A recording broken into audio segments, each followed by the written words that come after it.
boa tarde, boa noite. Estamos em mais um episódio do APEAcast. Hoje, com esse amigo e irmão, Dr. Arthur Souto. Arthur, muito bem-vindo. Obrigado pela generosidade. Obrigado por aceitar o convite.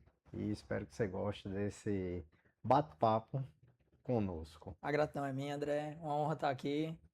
Você sabe que é um amigo muito querido, não tem como eu negar seu chamado, né? Oh, Espero que a obrigado. gente produza algum conteúdo aqui que seja relevante. Mas é uma honra estar aqui e trocar uma ideia contigo. Sempre muito bom. Com certeza, meu amigo. Muito obrigado. Arthur, Arthur, advogado, professor, gestor, muitas valências. Como é que você consegue linkar todas essas valências ao longo da tua carreira, ao longo da tua história, Arthur? Então, André, a gente precisa entender que o nosso processo formativo, né, ele passa por alguns aspectos, né? Primeiro, encontrar o nosso lugar no mundo. Então, me encontrei vocacionado dentro do curso de Direito.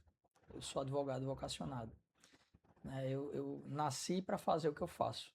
Eu me sinto extremamente realizado no ponto de vista profissional. E graças a Deus, hoje, com um pouco mais de 20 anos de caminhada, eu sempre pude escolher onde eu quis estar. E isso é muito importante, né? E aí, nessa perspectiva, a gente precisa enxergar qual é o nosso lugar no mundo. E eu acho que, principalmente para os mais jovens, essa é uma pergunta que inquieta muito. Me inquietou muito durante muito tempo. Mas aí eu fiz o curso de Direito, ah, comecei a trabalhar, sendo que eu sentia falta de alguma coisa.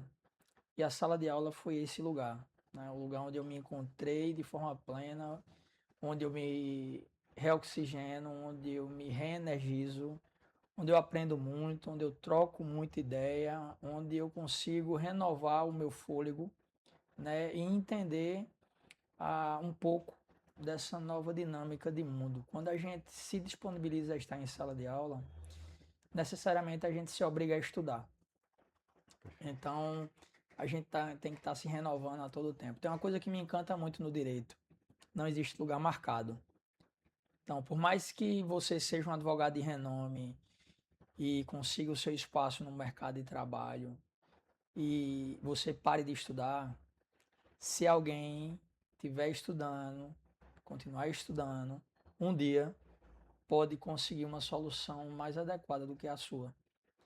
E isso é mérito. Então, isso me encanta muito no direito, né? Porque aqueles que se dedicam conseguem encontrar o seu espaço, né?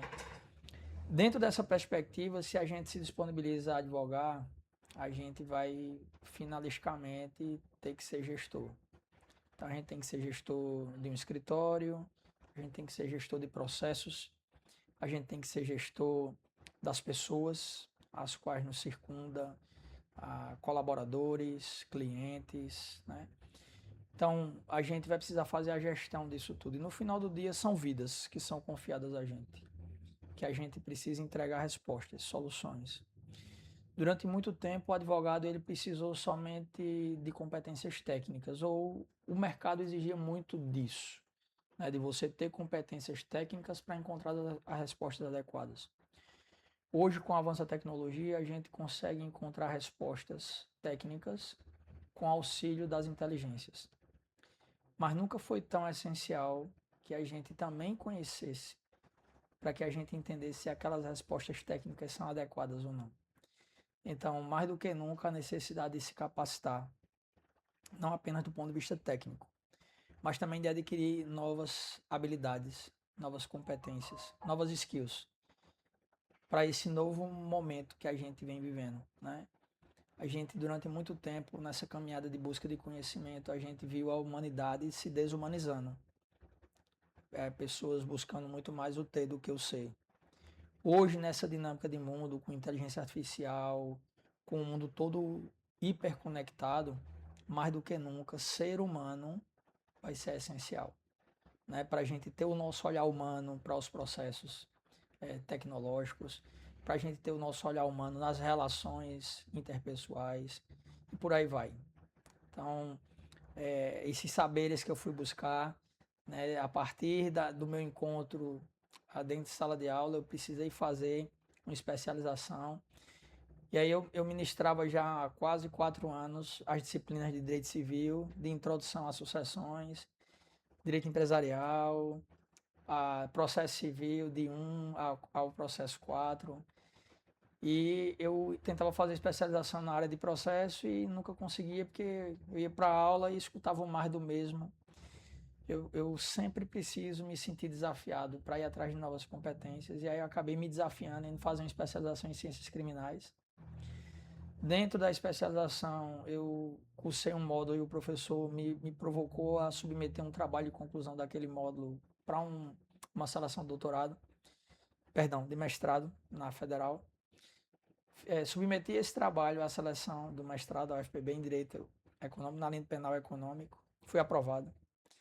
Esse professor é o professor Rômulo Paletó, um amigo querido, um orientador de vida, um amigo que a academia me trouxe, virou um amigo irmão. Sou muito grato a ele, porque o professor ele tem essa posição privilegiada, ele consegue enxergar às vezes coisas que a gente como aluno não consegue, né? Então o professor Rômulo viu algum valor, algum talento e fez essa provocação e acabou que deu certo, né? E nesse processo formativo, durante um tempo, eu fiquei vinculado a um programa de doutorado que não consegui concluir em um outro país. Eu precisaria ter ido concluir os créditos durante a pandemia e acabou que não deu certo. E optei ficar por aqui mesmo.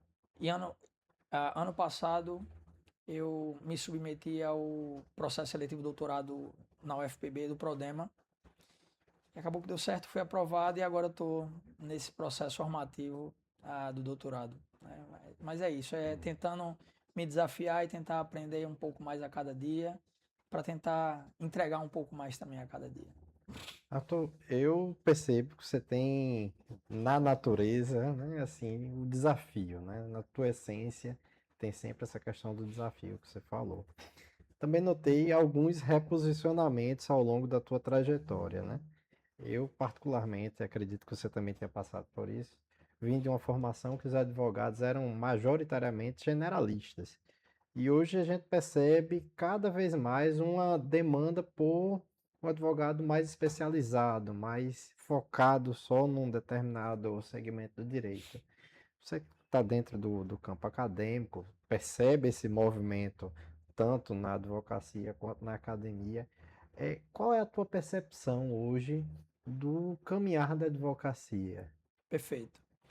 A gente, dentro da sala de aula, a gente tem essa visão privilegiada, né?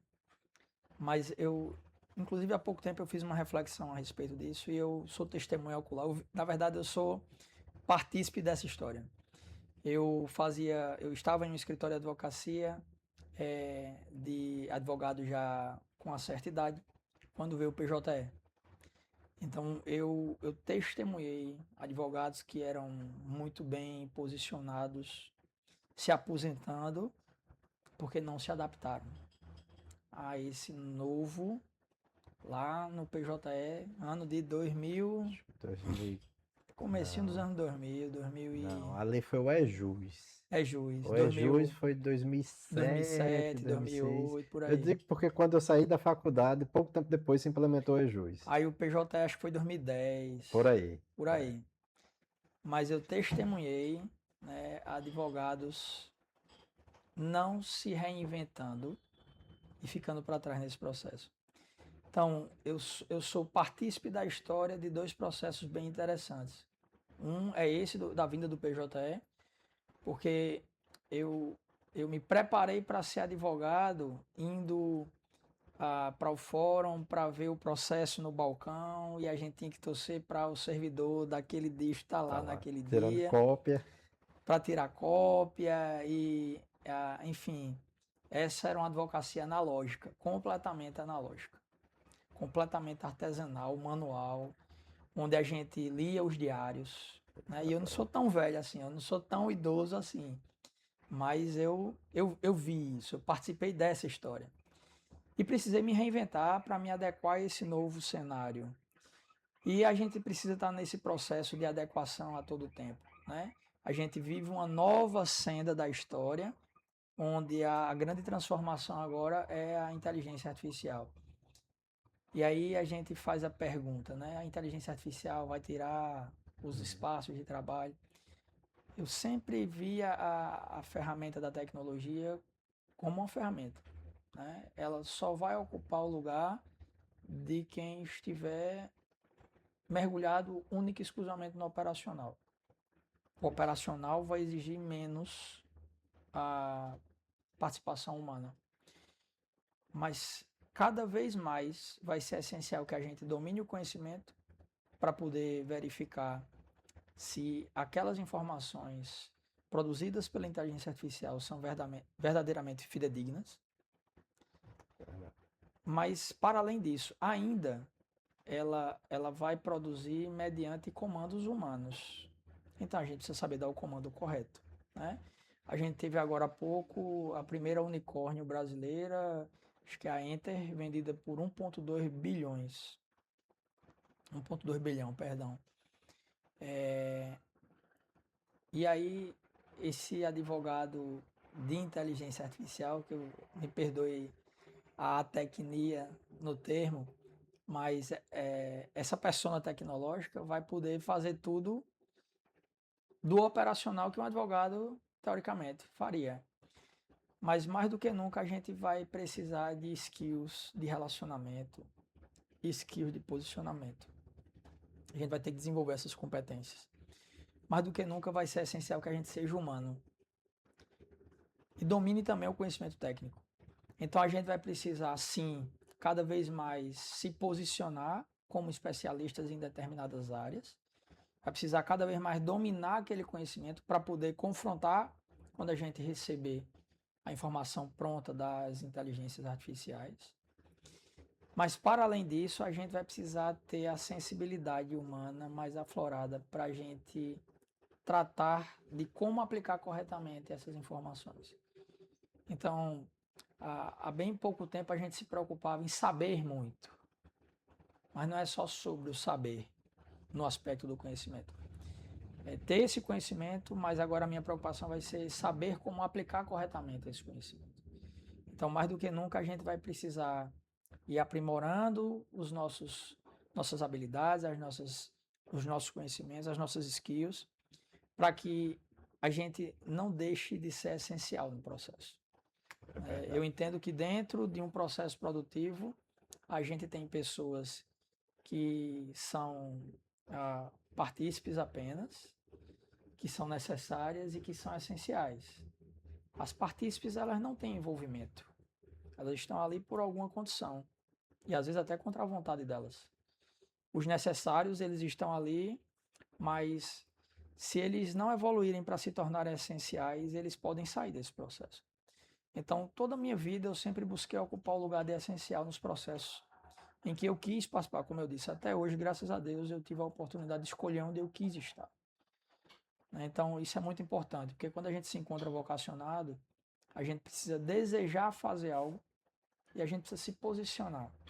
A gente precisa, nesse aspecto, desejar querer fazer algo bem feito, se posicionar como alguém que sabe fazer e procurar cada vez mais se melhorar nesse aspecto. Mas a gente tem que fazer isso com alma, né? Não apenas como cumprimento de um dever. Porque senão aí a gente vai cair no lugar comum, a gente não vai conseguir se destacar. Eu acho que é um pouco sobre isso. Você percebe algum impacto? Você abordou essa questão das ferramentas, né? Das LLMs, IAs, ou como queiram chamar. Você já percebe algum impacto no cotidiano acadêmico?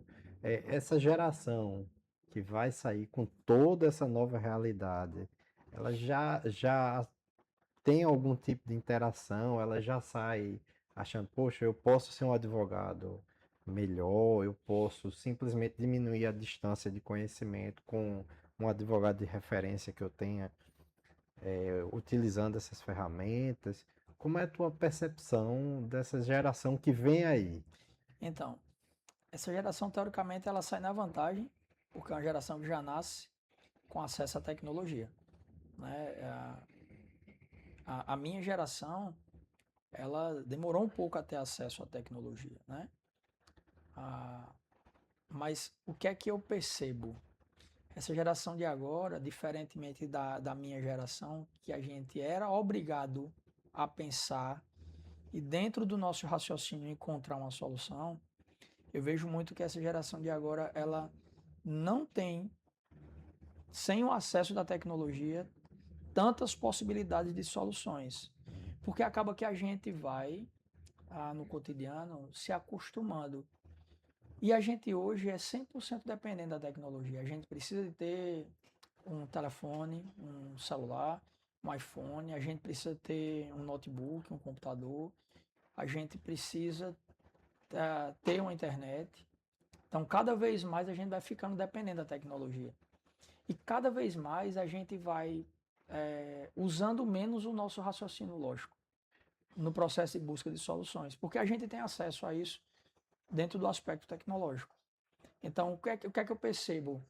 Eu não sei se o termo técnico seria uma preguiça Uhum. de utilizar o raciocínio próprio, porque a mente humana é o computador mais potente que existe na face da Terra. Mas eu acho que a gente está sendo levado a isso. Então a gente meio que está se acomodando. E aí, qualquer pessoa hoje que você provocar, a primeira fonte de pesquisa É, vai ser a inteligência artificial. Há 5 anos, não, há 5 anos não, há 3 anos a primeira fonte de pesquisa era o Google. é, Há 10 anos a fonte de pesquisa eram os livros. isso. Então, veja, mas são mutações sociais que a gente obrigatoriamente, se quiser permanecer produzindo, a gente vai ter que se adequar. A gente vai ter que se adaptar. Não tem como frear o processo de evolução, né? E aí a gente precisa olhar para as ferramentas que a gente tem e entender qual a melhor ferramenta para as soluções, para os problemas que eu preciso enfrentar e as soluções que eu preciso buscar. Eu acho que o raciocínio é esse. Então, eu vejo com uma geração que sai na vantagem porque já nasceu tendo acesso pleno à tecnologia, mas a minha preocupação é somente em ver um processo de acomodação do uso do raciocínio próprio. E a gente ficar sempre cada vez mais dependente de um raciocínio externo. Eu ouvi essa semana uma frase que eu achei bem interessante. Assim, as pessoas estão atrofiando a capacidade de raciocínio. Isso. Você tem todo o potencial, mas você não exercita, então você vai atrofiando. Mas falamos da nova geração, agora vamos um pouquinho para a nossa. Essa geração que está vivendo uma revolução tecnológica. Você acredita que nós temos essa capacidade do advogado que já tem uma certa estrada, se reinventar como um advogado mais tecnológico, mais inteirado dessas realidades de IA, automações e. André, eu acho que é essencial. Uma das capacidades mais extraordinárias do ser humano é a capacidade de adaptação, a adaptabilidade. É isso que tem mantido a gente vivo durante tanto tempo, né? Então, aí eu vou falar de mim agora, né? Eu sinto necessidade de me adaptar constantemente. Já fiz alguns, tem um termozinho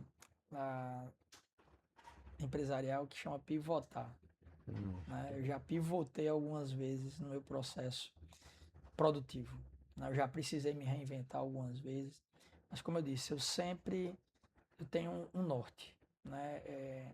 Eu costumo ser muito atento e perceber a direção que Deus tem conduzido meus passos ou quer conduzir os meus passos. Então eu procuro sempre ter esse olhar, né?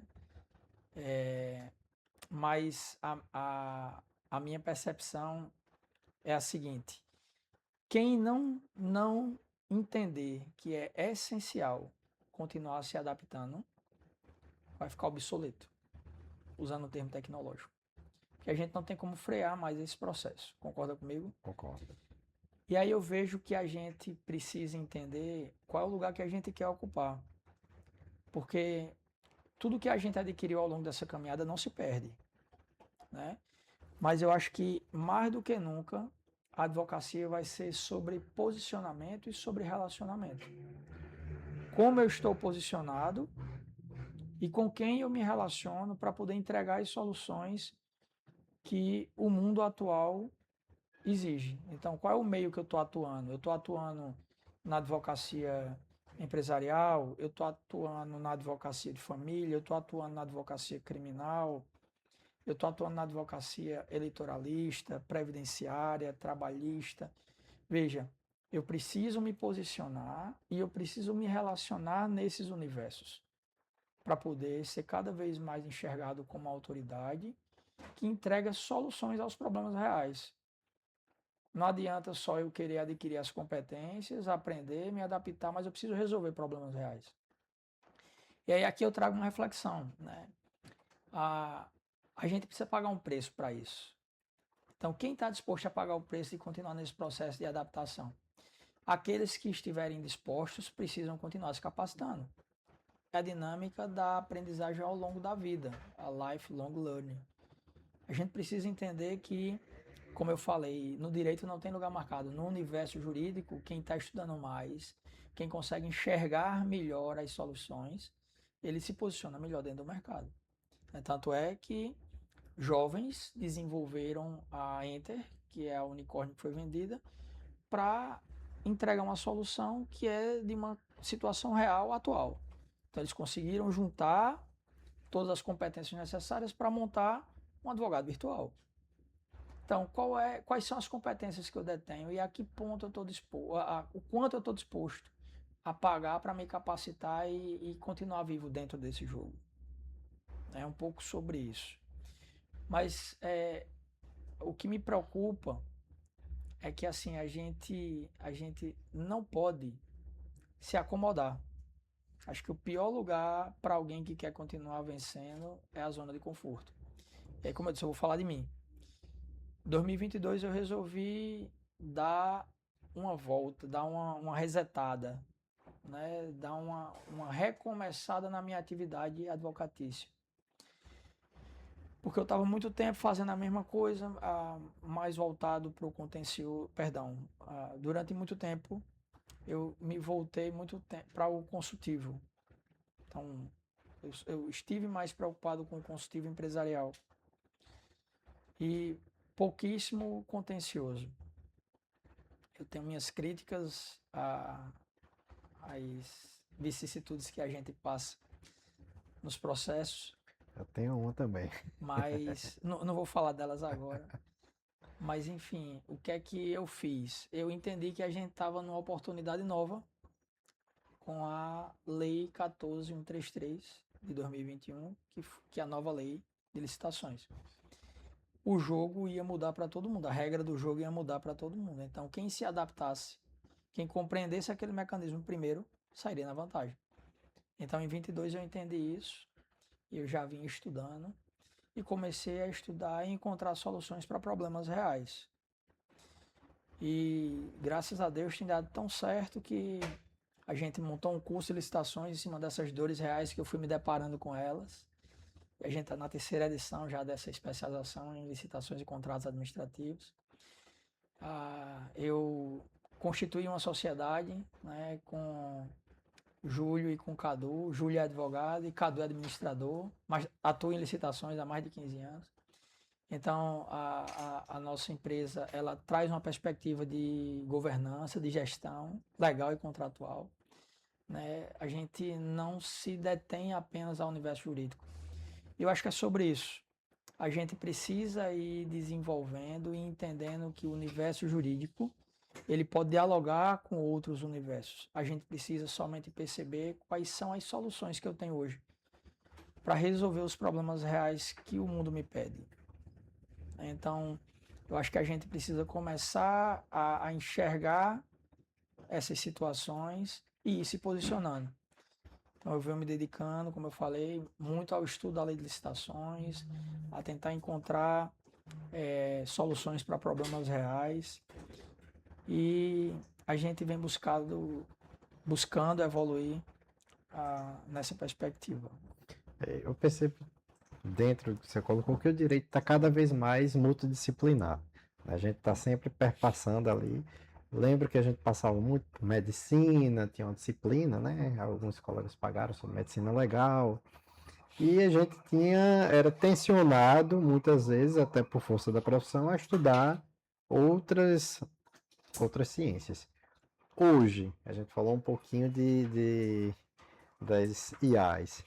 Tu enxergas que é uma tendência natural que o acadêmico de direito ou o próprio profissional já formado, ele tenha que parar para estudar, entender o uso dessas ferramentas?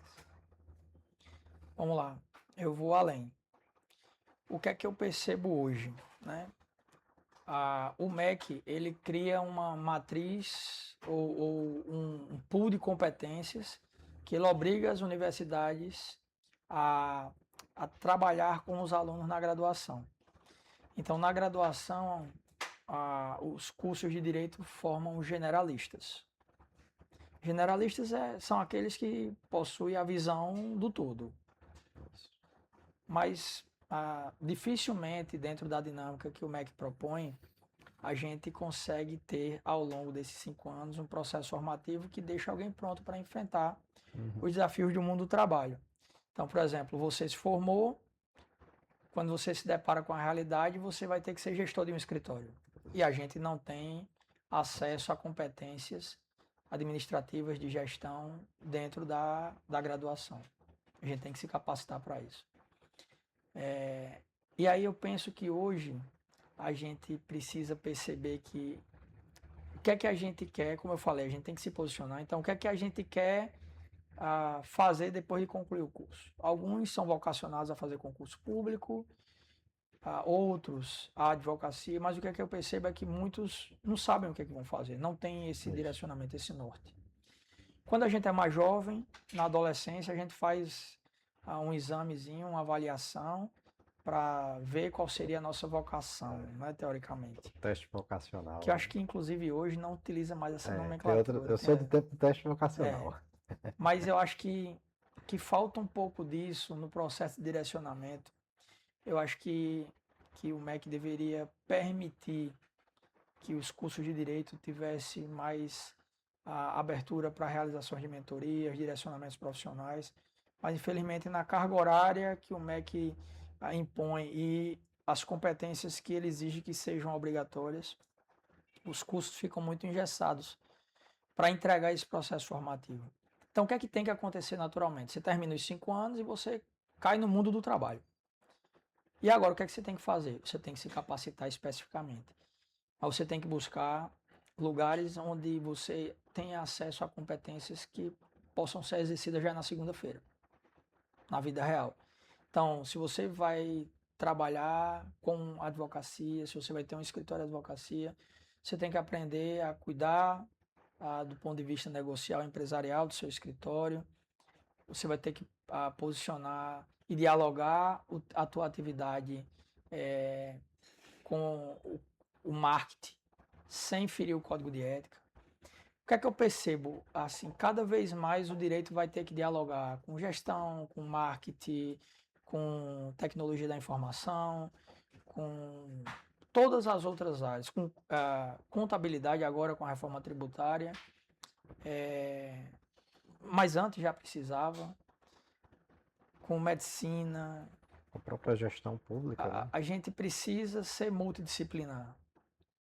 A gente não vai ser doutor nessas áreas afins ou nessas áreas que dialogam com o direito, mas a gente precisa fazer com que o direito dialogue com essas áreas, entregando respostas, soluções. Então a gente precisa desenvolver essa habilidade, que eu costumo brincar, que a gente depois que sai da graduação, que vai enfrentar o mundo real, a gente tem que trocar os pneus mesmo com o carro andando, né? Como a gente não aprendeu na graduação a cuidar do escritório, a gente aprende apanhando. Quem não fecha nos 2 primeiros anos e sobrevive, segue. Mas a imensa maioria, infelizmente, não tem essa sobrevida. Por quê? Aí eu repito, eu vou voltar à página anterior. Eu acho que falta muito direcionamento, falta orientação. Porque a gente tem um processo muito intenso de recebimento de informação, mas com pouco desenvolvimento de habilidades. Você vai me dizer, tem estágio. Tudo bem, mas no estágio a gente não aprende a ser gestor de um escritório no estágio.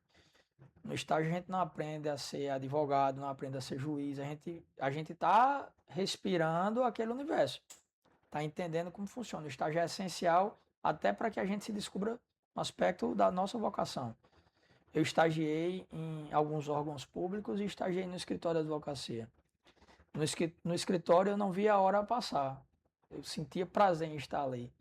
Nos órgãos públicos onde eu estagiei, parecia que dava meia-noite e não dava a hora de terminar o estágio. Então, eu entendi muito rapidamente qual seria o meu lugar, o que é que eu gostava de fazer, o que é que eu gostava de dedicar o meu tempo, né? Eu gostava de pesquisar, via as pessoas trazendo problemas e as pessoas discutindo e encontrando soluções. Isso para mim é essencial, é muito importante, né? E acho que muito disso despertou em mim também a vocação de sala de aula. E essa evolução, Arthur. Inclusive, tem uns colegas que se assustam. Ah, criou-se um advogado perfeito, advogado virtual, mas nós seguiremos sendo essenciais. Mas nesse processo de evolução, de integração, nós temos aí alguns fatos lamentáveis, inclusive. Nessa semana a gente teve o episódio do prompt oculto, né? E outras coisas tendem a surgir. Qual a tua perspectiva sobre isso? Você acha que a gente vai precisar realmente parar para repensar um pouco da profissão? Caberia uma intervenção legislativa? Caberia uma intervenção da OAB? Ou a gente teria que realmente tentar juntar todos esses agentes para reformular o judiciário, a forma de pensar o judiciário? Perfeito. Eu acho que a OAB ela precisa tentar acompanhar mais de perto esse processo, ah, como um todo, e já vem fazendo. Há pouco tempo promoveu mudanças na legislação de regência dos advogados para permitir divulgação. Então, a gente vem vivendo avanços, né? E isso vai ter que acontecer também no Código de Ética em relação ao uso de inteligência artificial. Então, acho que duas advogadas Do Pará. do Pará foram sancionadas há pouco tempo. Mas eu tenho uma perspectiva prévia a qualquer lei de regência, André. Eu acho que nunca foi tão essencial a boa-fé nas relações, né?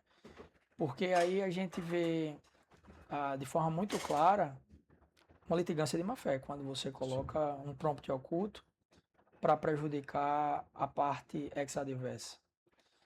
Mas tanto o conselho de classe vai ter que ter um olhar mais acurado e vai ter que modificar a legislação, quanto o próprio judiciário, a gente vai viver um processo aí de adaptação jurídico-social pela frente.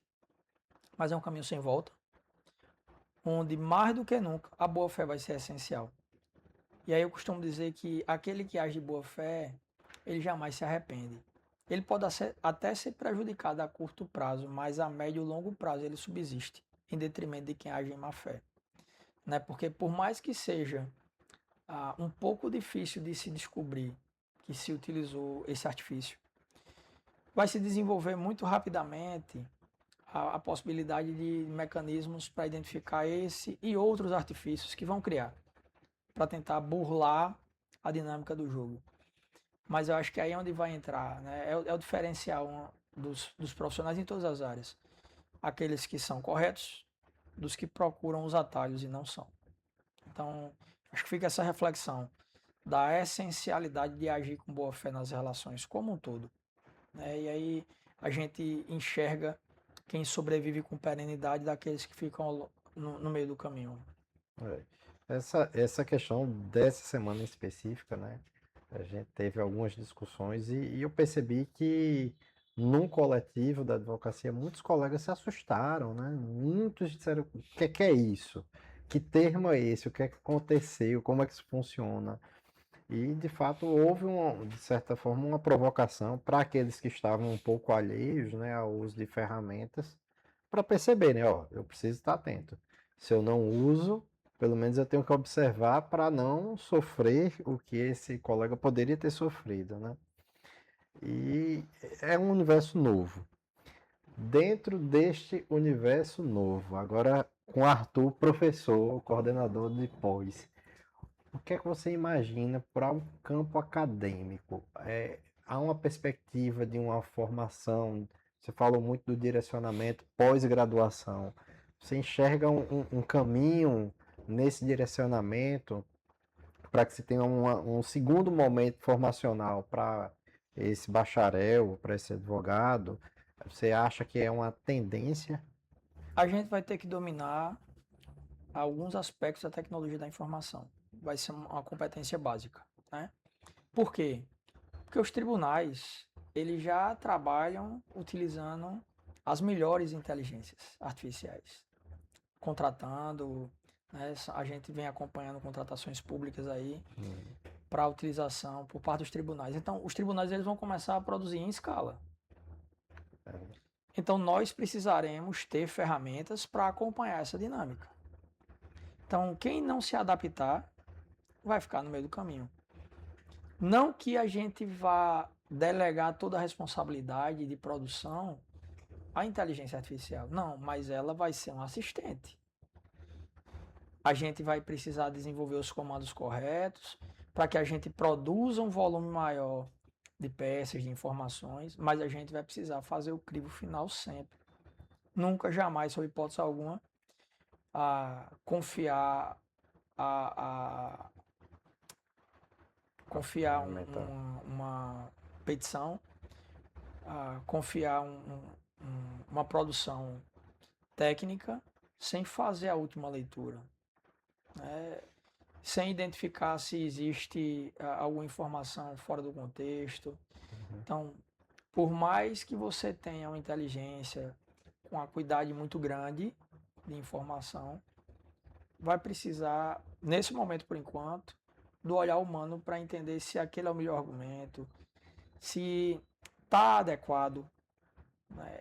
Você vai precisar humanizar o processo. Então, como eu disse, cada vez mais a gente vai precisar humanizar os processos, ainda que se utilize da tecnologia da informação como um assistente, para que você consiga produzir mais, gaste menos seu tempo, aproveite melhor o seu tempo, que aí vai entrar um outro elemento que é a gestão do seu tempo dentro dessa dinâmica. Com essas ferramentas a gente tem a oportunidade de aumentar a nossa produção, de dinamizar a nossa produção, mas a gente vai precisar sempre ter a última vista, a última palavra tem que ser do humano, por enquanto. Eu não sei na frente como é que vai ser, mas no estado da arte, nesse momento atual, eu entendo que a gente precisa cada vez mais se capacitar para ser essencial. Então a gente vai precisar buscar dominar essas ferramentas, entender qual é a mais adequada para o que a gente trabalha. Então, cada uma tem as suas peculiaridades e a gente vai precisar se debruçar sobre isso. Estamos numa corrida. Arthur, eu agora vou pedir uma parte. Tem uma pergunta que eu gosto de fazer, é um pouco mais pessoal, mas eu acho que é algo necessário. A gente falou de inteligência artificial, a gente falou de campo acadêmico, campo profissional, mas eu queria de ti uma coisa um pouco pessoal. E eu sempre deixo isso para a reta final da nossa conversa. O Arthur, professor, advogado, pai, quando você para e diz, um dia eu vou encerrar minha carreira e eu queria deixar esse legado. Qual o legado que Arthur queria deixar? Quer deixar? Então, André, como eu falei, né? Eu venho pautando a minha vida, tentando pautar pela retidão. Então, acho que o maior legado que a gente pode dar não é com palavra, é com exemplo. Então, eu sempre busquei entregar aquilo que eu gostaria de ter recebido. Eu sempre tentei mirar os exemplos positivos e aprender e não repetir os exemplos negativos. Então eu penso que o maior legado que a gente como ser humano pode deixar é com o exemplo, de tentar entregar o melhor para o próximo, de ajudar o próximo a encontrar o seu lugar. Sala de aula é um ambiente muito propício para isso, para a gente perceber valores, para a gente estender a mão, para a gente ajudar pessoas a se encontrar. Então, eu sou muito grato a Deus por exercer essa vocação e de alguma forma conseguir direcionar alguns nessa caminhada. Então, o legado que eu pretendo deixar, André, é continuar caminhando, continuar tentando fazer a cada dia o bem, diminuir no dia seguinte cada vez entregar menos mal, que a gente é inclinado a fazer, a cometer erros sempre. Então, eu sempre busco no dia seguinte errar menos e tentar acertar mais. E esse é um dos meus propósitos principais de vida, não apenas profissional, mas como você disse, de forma holística, como profissional, como marido, como pai, como amigo. É isso que eu venho buscando nessa caminhada, meu amigo. Tentar deixar alguma coisa boa, plantar boas sementes, para quem sabe um dia alguém colher os frutos. Com certeza colherá, meu amigo. Arthur, para a gente fechar, eu queria lhe fazer uma última, prometo que essa vai ser a última, meu amigo. Existe algum processo, alguma passagem nessa tua trajetória que tenha te marcado? Positivamente, algo que me marca é sempre me encontrar com ex-alunos que hoje são advogados, são delegados, promotores, juízes, procuradores, porque ó, 20 anos de sala de aula já também. Então você imagina que eu já tenho ex-alunos ocupando aí os mais destacados, que se tornaram muito maiores do que eu, né? E isso me deixa muito feliz. Eu fico muito envaidecido às vezes quando eu encontro um profissional bem posicionado no mercado, que, professor, lembra de mim, fui seu aluno, e eu me recordo da grande maioria deles, né? Isso me faz muito bem, então isso me marca muito positivamente, tem me marcado, isso me faz muito bem. Então é sobre isso, sobre o legado que a gente vai deixando. Acho que a marca mais positiva dessa trajetória que eu trago são esses encontros, né? De ter os meus ex-alunos como amigos que a vida me apresentou. Hoje, com certeza, você deixou mais uma marca desse seu legado que você vem construindo. Eu queria te agradecer, Arthur, pela disposição, né, pelo carinho em aceitar nosso convite e dizer que esse é um primeiro momento que com certeza terão outros convites, né, e que foi um grande prazer lhe ter aqui, lhe ouvir.